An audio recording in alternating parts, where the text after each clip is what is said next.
ये लोगों ने मिलकर हमारे आरक्षण को खत्म किया है। ये लोग कैसे हमारे साथ रह सकते हैं? अगर आना है तो ये लोग रिजाइन देकर के हमारे साथ आए। जो हमारी आरक्षण को समाप्त किया है वो आदमी संघर्ष क्या कर सकता है? हमारा सीधे कहना है कि अगर आरक्षण की लड़ाई लड़ना चाहते हैं, जेडीयू के हों, लोजपा के विधायक हों या भाजपा के विधायक हों, वो जा करके अपने शीर्ष नेतृत्व से बात करे और कहे कि हमारे आरक्षण का पहल करिए, और नहीं अगर पहल करते हैं तो हम रिजाइन देने का काम करते हैं, और जो आरक्षण बचाने का काम करेगा उसके साथ हम काम करेंगे। आप बोले कि हम लोग उस बैठक में गए, वहाँ नीतिगत निर्णय नहीं हो रहा था, इसलिए अलग कमेटी बनाए। अब हम उन लोगों को आह्वान करेंगे। आज वो लोग बैठक कर रहे हैं, फिर आप भी बैठक कर रहे हैं। आप लोग ही अपने समाज को बरगला रहे हैं। सही कौन गलत कौन दिशा दिखाएगा? देख लीजिए सही और गलत की बात मामला नहीं है। आरक्षण को ये हमारा समाज बिल्कुल जान रहा है। हम लोग वहाँ देख लिया कि उस संगठन कमेटी में हम लोग अगर रह कर करके सिर्फ महिमा मंडित करने की बात चल रही है। ये सरकार ने एक पॉलिसी बनाकर अपने लोगों को भेजकर और लोगों को महिमा मंडित कर रहा है। हमको जो अपना सूझबूझ हुई कि हमारे लोग हाशिए पर जा रहे हैं, हम अपने लोग को बचाने के लिए हम लोगों ने अपना अलग करने का मतलब राष्ट्रीय जनता दल के जितने विधायक हैं हम लोग आगे आकर के सड़क पर आंदोलन करने का निर्णय लिया।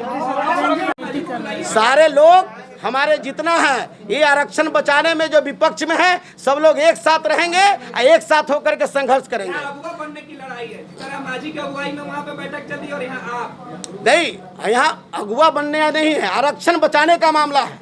आरक्षण जो बचाएगा, हमारा सवाल नेतृत्व करने का नहीं है कि हम नेता बनने का नहीं है।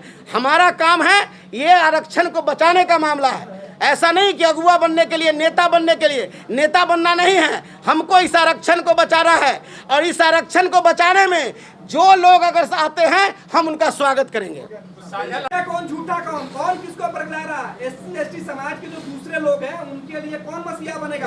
आरजेडी के लोग सिंगल या कांग्रेस बीजेपी जेडीयू के जो एक साथ लोग बैठे हैं? आप नहीं अभी तक जानते हैं कि बाबा साहब अम्बेडकर का संविधान बचाने वाले SC ST का जो है कि संघर्ष करने वाले लालू प्रसाद यादव और राष्ट्रीय जनता दल रहा है। हम रोड से लेकर सड़क से लेकर सदन तक संघर्ष करते हैं। जो सत्ता में बैठे लोग अभी हैं जिन्होंने हमारा आरक्षण को समाप्त किया है, क्या वो संघर्ष कर सकते हैं? ये जो विपक्ष में जो लोग हैं वो विपक्ष में रहकर जो सरकार का विरोध करेगा और सरकार से डिमांड करने का काम करेगा। तो आपके ही तो लोग हैं, सारे लोग, सब लोग, हम लोग एक हैं। सब लोग एक हो जाएंगे, सब लोग, समय आपको आएगा, आपको हम बता देंगे कि जो लोग सत्ता में बैठे हैं उनके खिलाफ में जो बाहर हैं, एक साथ मिलकर हम लोग काम करेंगे।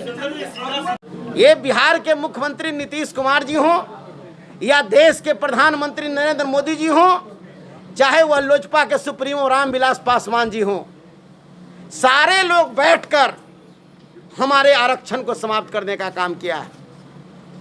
और आज इन्हीं के लोग अगली पंक्ति में बैठकर कहते हैं कि हम आरक्षण बचाने के लिए संघर्ष करेंगे।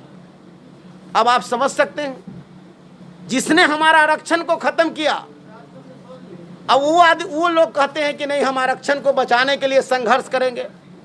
हम बधाई देना चाहते हैं अपने नेता आदरणीय श्री तेजस्वी प्रसाद यादव जी को, आदरणीय जो है कि जगता बाबू प्रदेश अध्यक्ष जी, प्रधान महासचिव आलोक मेहता जी को, जो हम सभी विधायक मिल करके अपने नेता से मिले और मिल करके उन्होंने मुझे आश्वासन दिया कि हमेशा राष्ट्रीय जनता दल एक पार्टी रही है। इस देश में एक लालू प्रसाद यादव जी ऐसे लोग रहे हैं कि जब जब आरक्षण की बात आई है तब तक पुरजोर इसका आरक्षण समाप्त होने की बात आई है तो इनका विरोध करने का काम श्री लालू प्रसाद यादव जी और राष्ट्रीय जनता दल ने करने का काम किया। छेड़छाड़ हुआ, कोई नहीं बोलने का काम किया इस देश में। अगर कोई बोले तो तेजस्वी यादव जी ने कहा कि संविधान बचाओ, देश बचाओ, इसके लेकर के कार्यक्रम उसने करने का काम किया। तो आज के समय में हमारे आरक्षण जो है इसको धीरे धीरे समाप्त कर दी गई है। हमें कोर्ट ऑफ मार्च हमारा था, ये ताकत हमारे दलितों के लिए था कि कोई भी हमारा SC ST के लड़के हों, एग्ज़ाम देते थे, उसके जो कोटा है उससे अगर ज़्यादा नंबर लाते थे तो इस जनरल में जाते थे। इस चीज़ को समाप्त उन्होंने किया। हमारा बैकलॉग था कि हमारा जो जितना हमारा जो है अपना हमारा जो मूल हमारा जो अथी था कि हमारा 100 गो बहाली होगा, तो उसमें से अगर 90 गो बहाली होता था तो 10 बचता था, तो 10 को कम से कम जो है कि अगला बार में हमको आता था। बैकलॉग को ख़त्म कर दिया गया। हमारा जो है SC/ST एक्ट था, जिस SC/ST एक्ट में भी संशोधन कर करके जो लागू की गई। हमारा जो है प्रोन्नति में आरक्षण था, जिस आरक्षण के बदौलत हमारे लोग कम पढ़े लिखे लोग होते थे, पदाधिकारी कर्मचारी मान लेते हैं कि मैट्रिक पढ़ने जाते थे, IAS होते थे, BA होते थे, MA होते थे। इसके लिए उनके डेवलप के लिए शेड्यूल कास्ट के पदाधिकारियों को प्रोन्नति में, कर्मचारियों को प्रोन्नति में आरक्षण की बात आई। इस आरक्षण को भी धीरे धीरे समाप्त कर दिया गया। तो आज के डेट में जो परिस्थितियां बनी है, धीरे धीरे उसी तरीक़ा से हमारा उच्च शिक्षा में हमारा जो था कि बहाली में हमारा 200 रोस्टर था, उस रोस्टर को समाप्त कर अब कर दिया गया, अब 13 रोस्टर कर दिया गया कि अब जो है कि उसमें से 13 से नीचे में जब बहाली होगी तो उसमें शेड्यूल कास्ट SC/ST को हम आरक्षण नहीं देंगे। तो इस तरीक़ा से हमारी ताकत को ख़त्म की गई है। इसलिए हम लोगों ने जितने हमारे अनुसूचित जाति जनजाति के हमारे विधायक हैं, हम सभी लोगों ने संकल्प लिया है कि तेजस्वी प्रसाद यादव जी के नेतृत्व में, राष्ट्रीय जनता दल के नेतृत्व में हम अनुसूचित जाति जनजाति विधानमंडल आरक्षण बचाओ संघर्ष समिति, ये जो है कि पूरे राज्य में ही नहीं बल्कि पूरे देश में जो हमारे विपक्ष में रहने वाले लोग हैं, उन सबको हम लोग जो है देश के सभी राज्यों का हम लोग भ्रमण करेंगे। वहाँ के जो भी विधायक हैं SC/ST का, वो सरकार के जो विपक्ष में काम कर रहे हैं, हम सबसे संपर्क करेंगे और संपर्क कर करके एक देश का एक इसका संगठन और देश में इसकी लड़ाई होगी कि जब तक हमारा आरक्षण नहीं मिलेगा और ये तमाम लोग आरक्षण हमको मिले और साथ साथ इसको संविधान की 9वीं सूची में डाला जाए, इसके लिए हम लोग बैठक करके और हम ले रहे सरकार से।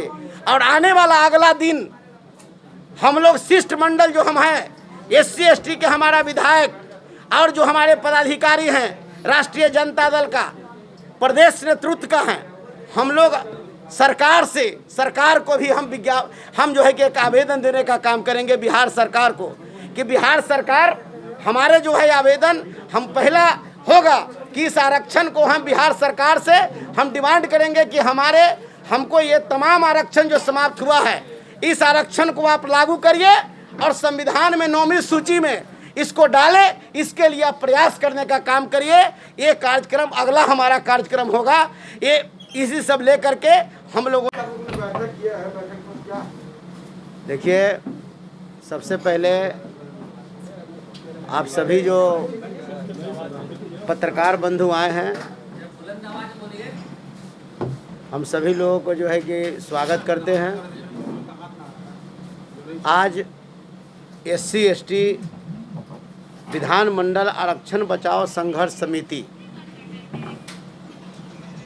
एक संगठन बनाई गई है, अनुसूचित जाति जनजाति विधानमंडल आरक्षण बचाओ संघर्ष समिति, जिसमें हमारे SC/ST के जो हमारे विधायक पूर्व मंत्री मुनेश्वर प्रसाद चौधरी जी हैं, स्वीटी हेम्ब्रम जी हैं, समता देवी जी हैं, राजेंद्र राम जी हैं, सुबेदार दास जी, उपेंद्र पासवान, लाल बाबू राम जी और रामविलास पासवान जी, सभी हमारे जो विधायक हैं, हम लोगों ने एकत्रित होकर हमारा जो आरक्षण जिस तरह से समाप्त किया जा रहा है, इस आरक्षण पर हम लोगों ने चिंतन और मंथन करने का काम की है। हम लोगों ने लगातार अभी हमारी जो है 12 बजे से लेकर के अभी तक 3 बजे तक के हम लोग की बैठक चली है। इस बैठक में हम लोगों ने निर्णय लिया है कि आरक्षण अगर रहेगा तो हम हैं, आरक्षण नहीं है तो हम नहीं हैं। अगर बाबा साहब भीमराव अंबेडकर साहब अगर आरक्षण हमको दिए नहीं होते तो आज हम एमएलए हम लोग जितना लोग अभी एमएलए यहाँ पर जुटे हैं, हम एमएलए आज नहीं होते। इसलिए सबसे पहले हमको आरक्षण को बचाना है। आज हमारा आरक्षण जो है धीरे धीरे तमाम आरक्षण हमारी जितनी थी, बाबा साहब भीमराव अम्बेडकर ने दलितों को, एससी एसटी को बढ़ने के लिए आरक्षण का निर्माण किया गया था। इस आरक्षण को धीरे धीरे समाप्त कर दी गई है। अब हमारे पास कोई आरक्षण नहीं है। हम अब विकास कैसे कर सकते हैं, हम आगे हमारी तरक्की कैसे हो सकती है? आरक्षण के लोगों ने आर्थिक आधार बना दिया है। ये आरक्षण आर्थिक आधार के लिए नहीं मिला था, ये सामाजिक आधार पर आरक्षण हमको मिला था। ये सामाजिक आरक्षण को लोगों ने, देश चलाने वाले और राज्य चलाने वाले लोगों ने साजिश के तहत इस आरक्षण को उन्होंने समाप्त किया। हमारा आधार सामाजिक आधार आरक्षण है। आज भी समाज में भेदभाव हैं। आज भी समाज में हमको नीच दृष्टि से देखा जाता है। आज भी हमारे बच्चे स्कूल जाते हैं तो उनके साथ भी नाइंसाफ़ी होती है। आज भी हमारे लोग मंदिर में जाते हैं तो उनके साथ नाइंसाफ़ी होती है। आज भी हमारे लोग भोज भात में जाते हैं तो उनके साथ भी नाइंसाफ़ी होती है। लेकिन देश चलाने वाले लोग कहते हैं कि नहीं, आर्थिक आधार पर होगा। आर्थिक आधार पर कैसे? बाबा साहब भीमराव अम्बेडकर साहब ने हमको हमारे आरक्षण को जो है कि सामाजिक आधार पर देने का काम किया है। ये सामाजिक आधार को लोगों ने हमारे साथ बेईमानी करने का काम किया है और बेईमानी कर कर हमारे आरक्षण को समाप्त कर दिया है। लोग का उद्देश्य क्या है? आप ही का इंतजार कर रहे थे, अब बोल दिए तो हम शुरू कर देते खत्म हो गया है। हैं। चलिए बोलिए। बीजेपी जेडीयू लोजपा को छोड़कर जो भी लोग हमारे हैं, जो संघर्ष के साथी सारे लोग हमारे साथ होंगे।